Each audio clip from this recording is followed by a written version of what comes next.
K dramas అంటే చాలా ఇష్టమా? అండ్ కే-పాప్ మ్యూజిక్ అంటే కొంచెం అబ్సెస్డ్‌గా ఉంటారా? ఇలాంటి వాళ్ళు ఎవరైనా ఉంటే ఇప్పుడు నేను చెప్పబోయే సిరీస్ చూడండి. మీరైతే సూపర్‌గా ఎంజాయ్ చేస్తారన్నమాట. సిరీస్ చూసాక మీకెలా అనిపించిందని నాకు కామెంట్ బాక్స్‌లో ఖచ్చితంగా చెప్పాలి. ఎందుకంటే ఈ సిరీస్ వచ్చేసి ఇద్దరు కే-పాప్ ఫ్యాన్స్ గురించి మాట.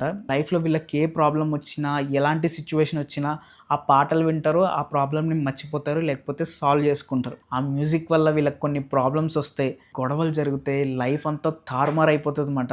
వీటి నుంచి వీళ్ళు ఎలా బయటపడ్డారు? అసలు ఏం చేశారు? అన్నది మనకి ఈ సిరీస్‌లో చూస్తాం. సిరీస్ పేరొచ్చేసి 'నైట్ షిఫ్ట్ ఫర్ క్యూటీస్'. దీంట్లో ఒక పాయింట్ నాకు బాగా నచ్చిందంటే ప్రాబ్లమ్స్ ఎన్నైనా ఉండని ఒక పాట వింటే ప్రాబ్లమ్‌ని మర్చిపోతాం అంటారు కదా!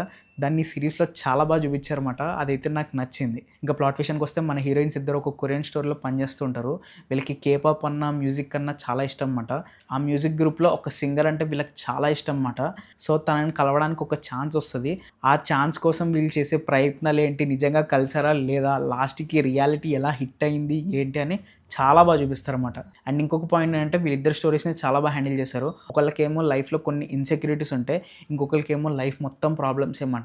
ఇలాంటి వాళ్ళిద్దరూ మొత్తం మర్చిపోయి మ్యూజిక్ లైఫ్‌లో ఎలా బతికారు? వీళ్ళ ప్రాబ్లమ్స్‌ని వీళ్ళు ఎలా సాల్వ్ చేసుకున్నారు? వాళ్ళ ఫ్రెండ్‌షిప్ వాటికి ఎలా హెల్ప్ అయింది అని అన్నీ కూడా చాలా బాగా చూపిస్తారన్నమాట. ఒకటేంటంటే ఈ సీరీస్ మనకి తెలుగు డబ్‌లో అవైలబుల్‌గా లేదు. కానీ చూడండి సింపుల్ ఇంగ్లీషే చాలా బావుంటది. ఫీల్ అయితే క్రేజ్ ఉంది. సరే మరి నెక్స్ట్ వీడియోలో మళ్ళీ కలుద్దాం. అంతవరకు బాయ్.